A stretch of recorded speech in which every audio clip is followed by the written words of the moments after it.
छात्रों की कई मांगे मानने के बावजूद दोहरी मुश्किल में घिरी राज्य सरकार। सीबीआई जांच की मांग को लेकर छात्र अडिग। भर्ती रद्द करने के निर्णय के खिलाफ सीजीएल के अभ्यर्थियों ने भी खोला मोर्चा। निम्न दबाव का क्षेत्र बनने से रांची समेत कई जिलों में मूसलाधार बारिश, जनजीवन प्रभावित। 24 घंटे तक रहता है असर, कई जिलों में भारी बारिश का पूर्वानुमान। हजारीबाग में जनजातीय गौरव उत्सव का आगाज, कारीगरों और छोटे उद्यमियों को मिला मंच। वोकल फॉर लोकल और आत्मनिर्भर भारत अभियान को मिल रहा संबल।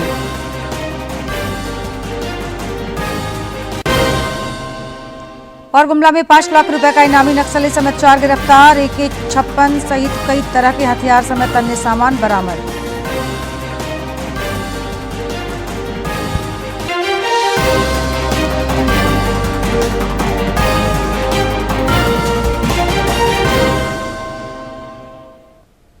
नमस्कार, खबरें झारखंड में आपका स्वागत है। मैं हूं जयलक्ष्मी और अब समाचार विस्तार से। रांची में न्याय की लड़ाई लड़ रहे छात्र सरकार द्वारा कई मांगे माने जाने के बावजूद धरना स्थल पर डटे हैं। उन्होंने साफ तौर पर कहा कि उनकी मांगे अभी भी अधूरी है। राज्य सरकार प्रतियोगी परीक्षाओं में गड़बड़ियों की सीबीआई से जांच कराए। उन्होंने कहा कि जब तक पूरी मांगे नहीं मानी जाती तब तक वे पीछे हटने वाले नहीं हैं। और ज्यादा जानकारी दे रहे हैं हमारे समाचार प्रमुख। जीएससीसी रिफॉर्म मंच अब इस आंदोलन को किस तरीके से आगे बढ़ाएगा, क्योंकि मुख्यमंत्री हेमंत सोरेन ने इनकी ज़्यादातर मांगों को मान लेने का ऐलान किया है और इसके बाद इन लोगों ने कल जश्न भी मनाया। अब आंदोलन कैसे आगे बढ़ेगा, रविंद्र आपसे और पीयूष से हम जानना चाहेंगे। और इधर सविता हमारे पीछे जो बैठी है, ये भूख हड़ताल पर 15वें दिन से बैठी है और इधर रुपेश पाल भी भूख हड़ताल पर 15 दिनों से बैठे हुए हैं। कैसे रविंद्र जी अब आगे करेंगे आंदोलन को? अब नहीं, कल जो माननीय मुख्यमंत्री जी का जो साहसिक कदम उठाए रद्द से रिलेटेड, ये काफ़ी ऐतिहासिक फैसला था। लेकिन आज जो हम लोग जो कल भी माननीय मुख्यमंत्री जितना कुछ बोले उसका आज हम लोग नोटिफिकेशन देखेंगे। आज उसका प्रेस विज्ञापित जब सरकार की तरफ से जारी होगा उसको हम लोग देखेंगे। चूँकि केवल रद्द कर देने से ये चीज़ नहीं होगी। सरकार जितनी भी एग्ज़ाम रद्द की है उसका आधार क्या है, क्या उसका ये आधार है कि जब अगला पार्टी कोर्ट में जाएगा तो ये रद्द टिक पाएगा? तो उसका आधार यही है कि आप जो रद्द किए हैं उसका सबसे पहले रद्द के साथ जो सो अध्याचना वापस लीजिए, उसका वैकेंसी वापस लीजिए। उसके अलावा जो है सो सीआईडी जो जांच कर रही है सीजीएल को रिलेटेड, उसका क्लोजिंग रिपोर्ट आप सबमिट कीजिए कोर्ट में। ये एक्सेप्ट कीजिए कि जी बृहद पैमाने पर सीजीएल में जो धांधली हुई थी। तो ये सारा चीज़ इस आधार पे अगर राज्य सरकार रद्द कर रही होगी तो बहुत बेहतर है। और रद्द के पश्चात जो जांच करने की जो बात हम लोग मांग कर रहे हैं, जांच तो सीबीआई से जांच होनी ही चाहिए। क्योंकि राज्य की जांच एजेंसियां से तो झारखंड के छात्र नौजवान को वो भरोसा राज्य की जांच एजेंसियां जीत नहीं पाई है। तो आपके माध्यम से माननीय मुख्यमंत्री जी से फिर से अपील कर रहे हैं कि आप जिस साहसिक कदम को उठाए हैं थोड़ा सा और अपनी हिम्मत को बढ़ाइए। और आप तय मानिए कि जब सीबीआई जाँच होगी तो आप जिस मकसद से आप जो है सो ये रद्द किए हैं एग्ज़ाम, ताकि जो है सो फेयर एग्ज़ाम हो सके, बिल्कुल ये मकसद आपका पूरा होगा। किस तरीके से पीयूष अब जो अगला कदम आपका होगा, क्योंकि कल जिस तरीके से चीज़ें दिखी, कुछ जो दूसरे लोग थे उन्होंने एक तरीके से भूख हड़ताल भी खत्म कर दिया है, अब अनशन कैसे, जो आपका निश्चितकालीन हड़ताल है, ये आगे कैसे बढ़ेगा? हम अभी बैठेंगे, विचारेंगे। जिन बिंदुओं पे भी स्थिति स्पष्ट नहीं है, पहले वेट कर रहे हैं सरकार के ऑफिशियल नोटिफिकेशन का, जैसे 11 to 13 age cut off, CDPO और सीबीआई जांच। तो बैठ के विचारते हैं। बाकी आंदोलन अनवरत जारी रहेगा। 20 तारीख का जो हमारा कॉल था उसके ऊपर हम बैठ के विचार करेंगे, उसके बाद ही कुछ फाइनल बात कर पाएंगे उस पर। तो पीयूष ने भी साफ तौर पर कहा कि 20 तारीख का जो आंदोलन है उस पर एक सहमति बनाने की कोशिश होगी और उसके बाद वो फैसला करेंगे। सविता, आपका भूख हड़ताल चल रहा है, कुछ लोगों ने हड़ताल तोड़ दिया, भूख हड़ताल, कैसे आप अभी अडिग रहेंगी? जी सर, हमारे जो सपाटी लोग थे हॉस्पिटल में थे, उनको ज़बरदस्ती अनशन तोड़वाया गया था। वो लोग भी एग्री नहीं कर रहे थे कि हम भूख हड़ताल तोड़ेंगे। कह के हमारे जो राहुल क्रांति भैया उसका वीडियो देखे हैं, उनके साथ ज़बरदस्ती किया गया, ज़बरदस्ती के साथ उनका भूख हड़ताल तोड़ा गया है। और जो हमारा मुख्य मांग है सीबीआई जाँच की मांग है, उसको तो पूरा नहीं किए हैं, तो हम भूख हड़ताल क्यों तोड़ेंगे? हम पहले से भी यही इस बात के लिए अड़ी हुए थे कि सीबीआई जांच एक बार होनी चाहिए, तभी तो पारदर्शिता होगा, तभी तो जवाबदेहिता सुनिश्चित होगा, निष्पक्ष जांच होगा। और हाँ, सीबीआई जांच पर अभी भी सविता अडिग है और इनका इसी तरीके से आंदोलन चलेगा। रुपेश पाल भी पिछले 15 दिनों से भूख हड़ताल पर है। किस तरीके से रुपेश जी अब आंदोलन को आगे बढ़ाएंगे आप लोग? जी, हम लोग का जो सीबीआई जांच मांग है और जब तक पूरा नहीं होता तो हम लोग ऐसे बैठे रहेंगे और सरकार से उम्मीद भी है कि उसमें सहमति जताएंगे और सीबीआई जांच का परमिशन भी देंगे, क्योंकि जिस बहुत सारी चीजें कल सरकार ने मांग ली और उसके बाद आप लोगों ने जश्न भी मनाया, तो अब क्या लगता है कि आंदोलन खत्म हो जाएगा आप लोग का? जी कहीं नहीं, जी बिल्कुल नहीं। आंदोलन का भी ऐसे आंदोलन जारी रहेगा, ये भूख हड़ताल वैसे भी जारी रहेगी, क्योंकि हम लोग पहले से भी मांग थे सीबीआई जांच की। हम लोग पार्टी के रहेंगे और सीबीआई जांच की सरकार से लोग गुहार लगाते हैं कि सीबीआई जांच का परमिशन आप दें, क्योंकि जिस तरह से आप इतना सारे एग्जाम लोग कैंसिल किए हैं, कुछ अभी भी एग्जाम है जो कैंसिल करवाना बहुत ज़रूरी है। और मुझे उम्मीद है कि सरकार, राज्य सरकार अभी भी सुनेगी हम लोग बातों को और जो हम लोग मांग है अच्छा तरीके पूर्ण करेगी। तो छात्रों को उम्मीद है कि सरकार जब इतनी मांगों को मान ली है तो सीबीआई जांच की जो मांग इनकी है उस पर भी सरकार विचार करेगी और जल्द उस पर फैसला होगा। लेकिन जब तक सारे पॉइंट्स को सरकार मान नहीं लेती है, ये आंदोलन इसी तरीके से अनवरत आगे बढ़ता रहेगा। अपने सहयोगी विकास के साथ मैं दिवाकर कुमार, दूरदर्शन समाचार, रांची। इस बीच छात्र नेता देवेंद्र नाथ महतो ने कहा कि उनकी भूख हड़ताल खत्म हुई है। न्याय की मांग को लेकर धरना और संघर्ष फिलहाल जारी रहेगा। जयपाल सिंह मुंडा स्टेडियम पहुंचे श्री महतो ने फिर से दोहराया कि प्रतियोगी परीक्षाओं में पारदर्शिता और शुचिता सुनिश्चित करने के लिए छात्र राज्य सरकार से गारंटी चाहते हैं, ताकि आने वाली पीढ़ियों का भविष्य बर्बाद न हो। प्रतियोगी परीक्षाओं में सुधार को लेकर अब संघर्ष का दूसरा चरण शुरू हुआ है। उन्होंने छात्र आंदोलन को सहयोग और समर्थन देने वालों का आभार जताया। झारखंड सरकार को, माननीय मुख्यमंत्री जी को आभार व्यक्त करता हूं, साथ ही साथ उनको भी आभार व्यक्त करता हूं जो दूर रह करके हम लोग का मनोबल बढ़ाया है। उनको भी धन्यवाद जो अजनबी हो करके भी रात 1 बजे 2 बजे इस आंदोलन को सपोर्ट करने के लिए पानी पहुंचाया ऑनलाइन के माध्यम से, बहुत चीज़ों का व्यवस्था किया। चूँकि हम लोग जब इस आंदोलन का शुरुआत किए थे एक दरी से, बापू वाटिका से, उसके बाद फिर 2 दरी, फिर भीगते हुए बारिश के दौरान फिर एक तिरपाल, और उसके बाद अभी हम लोग का मच्छरदानी का व्यवस्था हुआ, कंबल का व्यवस्था हुआ, लोगों का माध्यम से खाने पीने का व्यवस्था हुआ। तो जितने भी सहयोगी रूप में सहयोग किए सबको आभार और धन्यवाद। यह झारखंड के छात्र का आंदोलन और संघर्ष का एक बहुत बड़ी जीत है। और जो हम लोग का जेपीएससी जेएसएससी भ्रष्टाचार मुक्त भर्ती अभियान का जो शुरुआत हम लोग किए हैं, इसका प्रथम चरण का यह जीत है और प्रथम चरण हम लोग का सफल हुआ, लेकिन संघर्ष हम लोग का जारी रहेगा। अब हम लोग का द्वितीय चरण का शुरुआत होगी। सीजीएल भर्ती परीक्षा रद्द करने के निर्णय के बाद राज्य सरकार दोहरी मुश्किल में घिरती दिख रही है। सीजीएल परीक्षा के सफल अभ्यर्थियों ने राज्य सरकार के खिलाफ मोर्चा खोल दिया है। प्रोजेक्ट भवन सचिवालय के बाहर अभ्यर्थी डटे हुए हैं। उनमें राज्य कैबिनेट के निर्णय को लेकर भारी आक्रोश दिख रहा है। उन्होंने आरोप लगाया कि बिना उनका पक्ष सुने राज्य सरकार ने नौकरी रद्द करने का फरमान जारी कर दिया, जो कहीं से उचित नहीं है। न्यायालय पे भरोसा है और हम लोग कर क्या सकते हैं, न्यायालय पे जाएंगे। लेकिन ये सीएम साहब उनको एक बार जरूर से प्रयास करना चाहिए, सोचना चाहिए। मैं यही आग्रह करूंगा, क्योंकि माननीय सीएम साहब का ही ये वक्तव्य था कि अगर आपके इरादे नेक हो और ईमानदारी से प्रयास कीजिए तो आपको सफलता मिल ही जाती है। तो हम लोग बहुत ईमानदारी से प्रयास किए थे सर। लगभग 600 से 800 इस नियुक्ति में ऐसे भी लोग हैं जो 4 जगह 5 जगह सर्विस अपनी दे चुके हैं, सेवाएं दे चुके हैं, और ये किसी का दूसरा, तीसरा, चौथा, 5वां जॉब था। अब बताइए नहीं कैसा न्याय है। नौकरी करते के साथ हमने इस जॉब की पढ़ाई की और सिलेक्शन लेकर के यहाँ आए।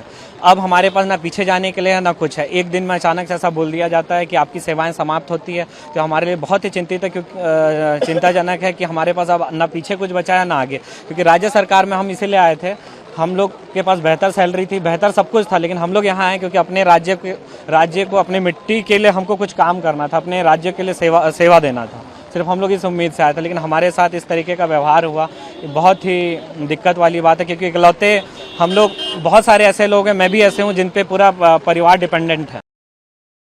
राज्य सरकार को घेरते हुए कहा कि परीक्षाओं को रद्द करना समस्या का समाधान नहीं, बल्कि सीबीआई से गड़बड़ियों की जांच करानी ही असल समाधान है।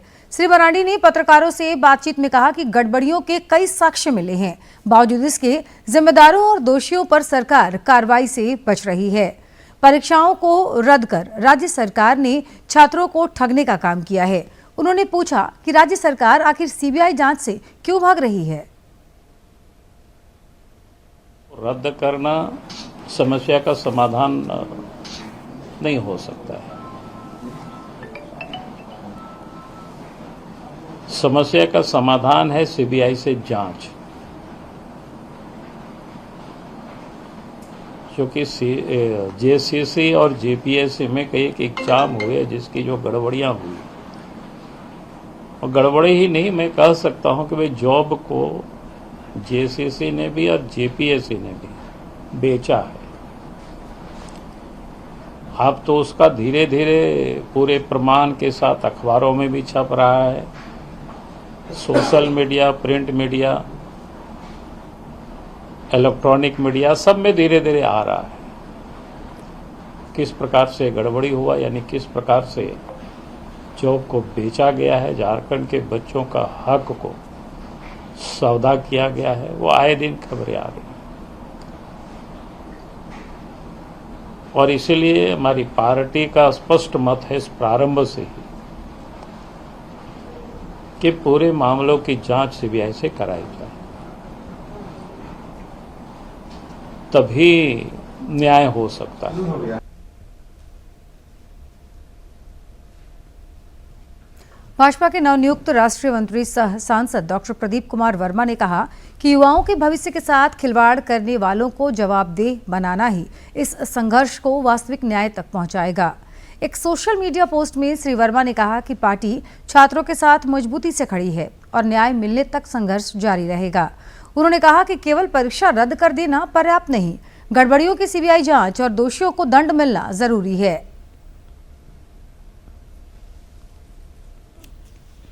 प्रदेश भाजपा अध्यक्ष आदित्य प्रसाद साहू ने ओरमांझी प्रखंड में सांसद निधि से बने पीसीसी सड़क का आज उद्घाटन किया। उन्होंने भरोसा जताया कि इस सड़क के निर्माण से स्थानीय ग्रामीणों को आवागमन में सुविधा मिलेगी तथा क्षेत्र में आर्थिक गतिविधियों को भी नया आयाम मिलेगा।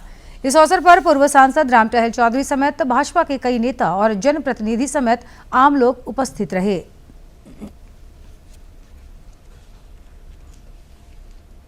निम्न दबाव का क्षेत्र बनने की वजह से रांची समेत राज्य के कई जिलों में मूसलाधार बारिश हो रही है, जिससे जनजीवन प्रभावित हुआ है। पिछले 24 घंटे के दौरान पश्चिमी सिंहभूम के मनोहरपुर में सर्वाधिक 203 मिलीमीटर बारिश रिकॉर्ड की गई। जमशेदपुर, जामताड़ा और धनबाद में भी 125 से लेकर 150 मिलीमीटर तक बारिश हुई है। रांची में भी कल रात से ही रुक रुक कर बारिश हो रही है। कई निचले इलाकों में जलजमाव की स्थिति है। सड़कों पर भी जलजमाव से लोगों को परेशानी हो रही है।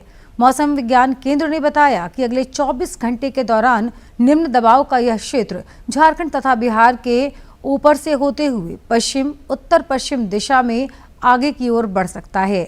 आज चतरा, हजारीबाग, रांची, रामगढ़ और लातेहार में कहीं कहीं भारी से अत्यंत भारी बारिश की संभावना है, जिसे लेकर मौसम विज्ञान केंद्र ने रेड अलर्ट जारी किया है। इसके अलावा आज पलामू, गढ़वा, लोहरदगा और गुमला समेत कुछ अन्य जिलों में भी भारी से बहुत भारी बारिश हो सकती है। इसे लेकर ऑरेंज अलर्ट जारी किया गया है। कल गढ़वा, पलामू, चतरा और लातेहार समेत कुछ अन्य जिलों में भी भारी बारिश का पूर्वानुमान है। इधर हजारीबाग में जनजातीय संस्कृति, स्थानीय उत्पादों और स्वरोजगार को बढ़ावा देने के लिए 8 दिवसीय जनजातीय गौरव उत्सव का आज आगाज हुआ। श्री राम जानकी मठ, बड़ा अखाड़ा, ठाकुरबाड़ी में आयोजित इस उत्सव का शुभारंभ सांसद मनीष जायसवाल ने किया।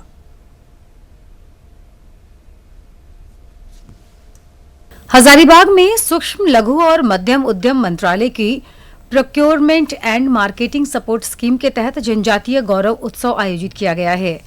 इस उत्सव में जनजातीय उत्पादों, हस्तशिल्प और स्थानीय कारीगरों को बाजार उपलब्ध कराने पर जोर दिया जा रहा है। इस मौके पर सांसद मनीष जायसवाल ने कहा कि ऐसे आयोजन प्रधानमंत्री नरेंद्र मोदी के लोकल फॉर वोकल विजन को मजबूत करते हैं। लोकल फॉर वोकल कि आप स्थानीय चीज़ों को खरीदें, तो बहुत सारा चीज़ यहाँ पर आपको ऐसा दिखेगा जिसको कि आप खरीद सकते हैं, जिसको आप इस्तेमाल कर सकते हैं। तो ये एक बहुत बढ़िया प्लेटफॉर्म है कि लोग यहाँ पर आए और आ कर के अपना जो लोकल जो कलाकार है, आर्टिशंस हैं, उनसे अपना परिचय भी करें और उनके प्रोडक्ट्स का अपना इस्तेमाल भी करें। 8 दिवसीय उत्सव में स्थानीय कारीगरों, छोटे उद्यमियों और जनजातीय समाज के उत्पादों को मंच मिल रहा है। आयोजन से खासकर उन लोगों को उम्मीद जगी है जिनका हुनर और कारोबार स्थानीय बाजार तक ही सीमित रह जाता है। जो भी उत्पादक कर रही हैं महिलाएं, उनके लिए एक बहुत ही अच्छा मंच और सुरक्षित मंच मिला है। उनको इधर उधर जाने की बहुत ज़रूरत नहीं पड़ी है और अपने घर में ही एक तरह से उन्होंने अपना ये लगाया हुआ है। और युवा पीढ़ी के लिए एक सबसे बड़ा संदेश है कि अपने आधुनिकीकरण के तरफ बढ़ते हुए भी अपने परंपरा, अपनी सभ्यता को इससे जुड़े रहने। जनजातीय गौरव उत्सव संस्कृति और स्थानीय उत्पादों को मंच देने के साथ रोजगार और स्वरोजगार की नई संभावनाएं भी खोल रहा है। हजारीबाग से नितेश कुमार की रिपोर्ट। सेल के नवनियुक्त सतर्कता अधिकारियों के लिए रांची में आज से प्रशिक्षण कार्यक्रम की शुरुआत हुई है। सेल के मैनेजमेंट ट्रेनिंग इंस्टीट्यूट में इस प्रशिक्षण कार्यक्रम के दौरान सतर्कता अधिकारियों को विभिन्न आयामों से परिचित कराया जा रहा है ताकि सतर्कता के संबंध में उनकी कार्यदक्षता बढ़ सके। उद्घाटन सत्र के दौरान सेल के HRL&D कार्यपालक निदेशक संजय धर ने कहा कि हाल के वर्षों में सेल में सतर्कता कार्य प्रणाली में महत्वपूर्ण विकास हुआ है। राज्य के बचे खुचे नक्सलियों की इन दिनों जबरदस्त घेराबंदी की जा रही है, जिसमें सुरक्षा बलों और पुलिस को लगातार सफलता मिल रही है। गुमला से 5 लाख रुपए का इनामी नक्सली समेत 4 राष्ट्र विरोधी तत्व गिरफ्तार किए गए हैं। पुलिस अधीक्षक हरीश बिन जमा ने बताया कि डुमरी थाना क्षेत्र में इनकी गतिविधियों के बारे में जानकारी मिली थी, जिसके बाद औरापाठ जंगल की घेराबंदी कर JJMP के सब जोनल कमांडर और 3 अन्य नक्सलियों को गिरफ्तार किया गया। गिरफ्तार किए गए नक्सलियों के पास से AK-56 और कई अन्य तरह के हथियार तथा अन्य चीजें बरामद की गई हैं। ऑपरेशन को चलाया गया, सघन छापेमारी की गई। उसमें कुछ व्यक्ति हम लोगों को सामने मिले जो पुलिस को देखकर उन्होंने भागना शुरू कर दिया। फिर जब घेराबंदी की गई और उनको बताया गया कि आप चारों तरफ से घेरे गए हैं, आपको आत्मसमर्पण करना चाहिए, तो तत्पश्चात उन लोगों की अरेस्टिंग होती है। जो अरेस्टेड लोग हैं उसमें एक व्यक्ति JJMP का सब जोनल कमांडर है जिसका नाम रामदेव लोहरा है। उसके साथ 3 व्यक्ति और पकड़े जाते हैं। एक व्यक्ति एरिया कमांडर है, बाकी 2 लोग जो हैं वो दस्ता के सदस्य हैं। रिकवरीज जो उनके पास से होती है मैं आपके लिए डिटेल पढ़ देता हूँ। एक AK-56 रिकवर हुआ है, उसके साथ एक SLR रिकवर हुआ, एक राइफल रिकवर हुआ, एक पिस्टल रिकवर हुआ है और एक कट्टा रिकवर हुआ। साथ ही साथ 146 लाइव राउंड्स अलग अलग वेपन के रिकवर हुए हैं। एक बाइक रिकवर हुआ है, वॉकी टॉकी रिकवर हुआ है, कुछ पैम्फलेट्स रिकवर हुए हैं और मोबाइल फोन्स रिकवर हुए हैं। आज इन सब लोगों को हम लोग अरेस्ट कर रेल यात्रियों के लिए पेयजल की गुणवत्ता को लेकर रेलवे ने बड़ा सुधार अभियान शुरू किया है। इस सिलसिले में उच्च स्तरीय बैठक हुई और समीक्षा के बाद सुरक्षित पेयजल सुनिश्चित करने के लिए तत्काल सुधारात्मक कदम उठाने के निर्देश दिए गए। यात्रियों के लिए पेयजल की गुणवत्ता को लेकर रेलवे एक बड़ा सुधार अभियान शुरू कर रहा है। दरअसल CAG की रिपोर्ट में पेयजल व्यवस्था से जुड़ी कमियां सामने आने के बाद रेल मंत्री अश्विनी वैष्णव, रेलवे बोर्ड के अध्यक्ष और CEO और वरिष्ठ अधिकारियों ने पूरे दिन इसकी समीक्षा की। समीक्षा के बाद सुरक्षित पेयजल सुनिश्चित करने के लिए तत्काल सुधारात्मक कदम उठाने के निर्देश दिए गए हैं। इसके तहत रेलवे नेटवर्क में करीब 20,000 स्थानों पर नया टैंक टू टैप जल फिल्ट्रेशन सिस्टम लगाया जाएगा। वाटर कूलर्स समेत इन स्थानों पर व्यापक जल फिल्ट्रेशन और निगरानी व्यवस्था भी स्थापित की जाएगी। इसके साथ ही पुरानी या अनुपयुक्त पानी की टंकियों को बदला जाएगा। रेलवे ने स्रोत और आउटलेट दोनों जगहों पर नियमित जल गुणवत्ता जांच, स्टोरेज टंकियों की समय पर सफाई और रखरखाव और पूरी व्यवस्था की केंद्रीकृत निगरानी और जवाबदेही सुनिश्चित करने के निर्देश दिए हैं। खास बात यह है कि इस पूरी व्यवस्था की सीधी निगरानी रेलवे बोर्ड स्तर से की जाएगी। माय भारत प्लेटफॉर्म विकास और अन्य गतिविधियों में जन भागीदारी को बढ़ावा देने में महत्वपूर्ण साबित हो रहा है। माय भारत से अब तक 2.5 करोड़ से ज्यादा युवा जुड़ चुके हैं। यह प्लेटफॉर्म युवाओं की राष्ट्र निर्माण में अधिक से अधिक भागीदारी सुनिश्चित करने में मददगार साबित हुआ है।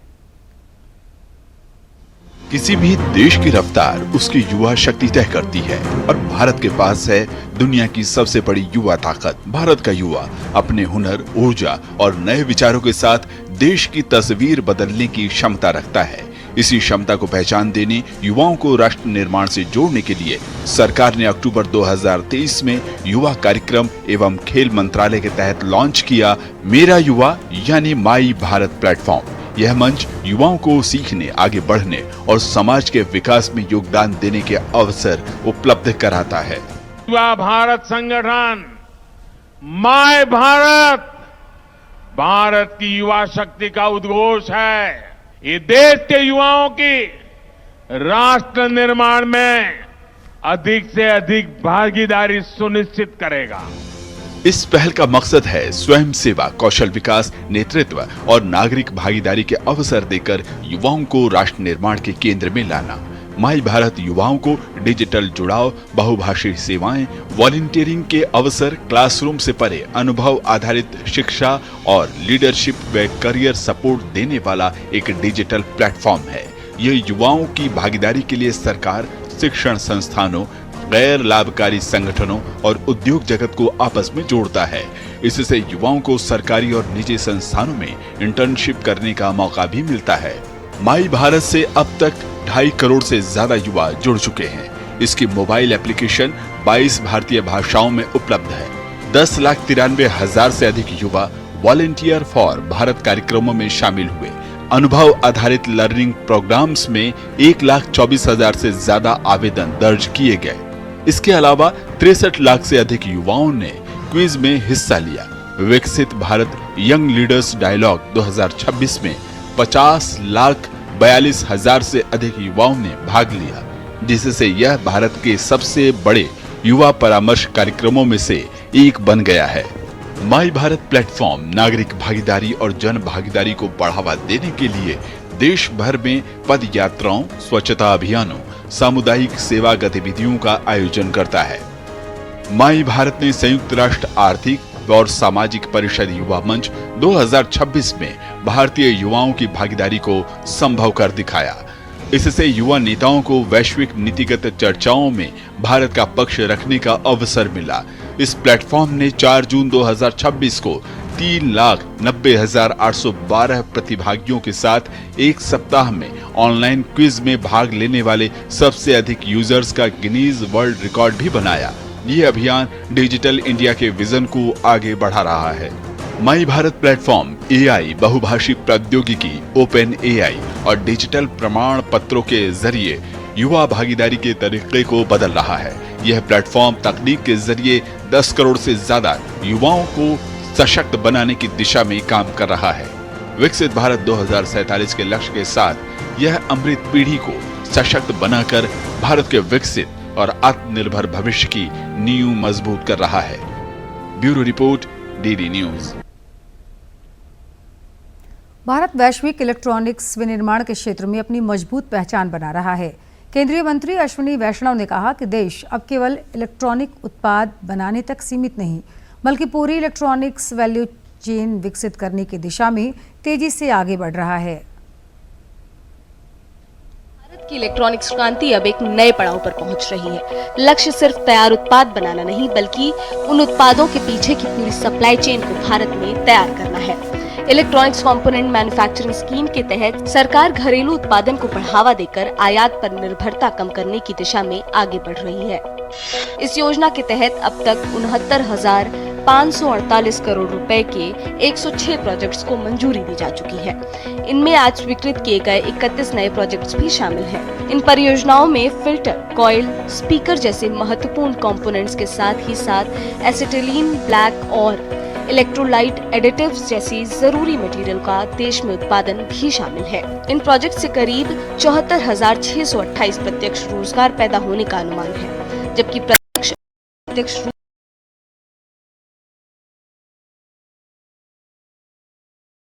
सबसे अच्छी बात है कि इलेक्ट्रॉनिक्स कंपोनेंट मैन्युफैक्चरिंग स्कीम में बहुत तेज़ी से इंडस्ट्री ने अपना इन्वेस्टमेंट लगाकर 38 प्रोजेक्ट्स में मैन्युफैक्चरिंग ऑलरेडी चालू कर दी है और 16 प्रोजेक्ट्स अभी अंडर कंस्ट्रक्शन अभी चल रहे हैं। सरकार के मुताबिक ये प्रोजेक्ट सिर्फ निवेश के आंकड़े नहीं बल्कि भारत के मैन्युफैक्चरिंग सेक्टर में हो रहे बदलाव की तस्वीरें हैं।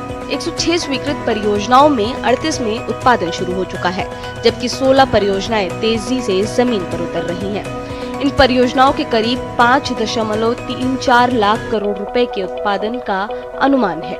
Production has increased 7x, exports have increased 11x. So this doesn't happen by just announcing schemes and cutting ribbons. It happens that a lot probably goes behind the team that envisions this and the leadership that Ashwini ji has given to ensure that it's visible on the ground and it's taken off. आत्मनिर्भर भारत के vision के साथ लक्ष्य साफ है, make in India को नई गति देना और भारत को वैश्विक इलेक्ट्रॉनिक्स मैन्युफैक्चरिंग के केंद्र के रूप में स्थापित करना। उर्वशी खोना की रिपोर्ट, डीडी न्यूज। खबरों के अंत में एक नजर मुख्य समाचार पर।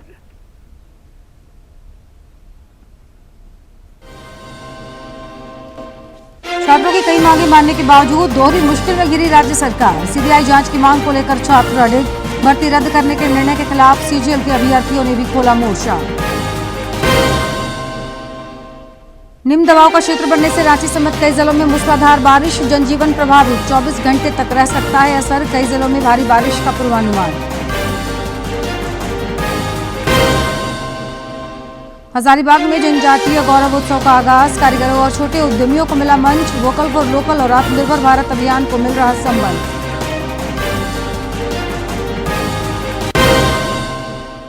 कोरगुमला में 5 लाख रुपए का इनामी नक्सली समेत 4 गिरफ्तार। AK-56 सहित कई तरह के हथियार समेत अन्य सामान बरामद।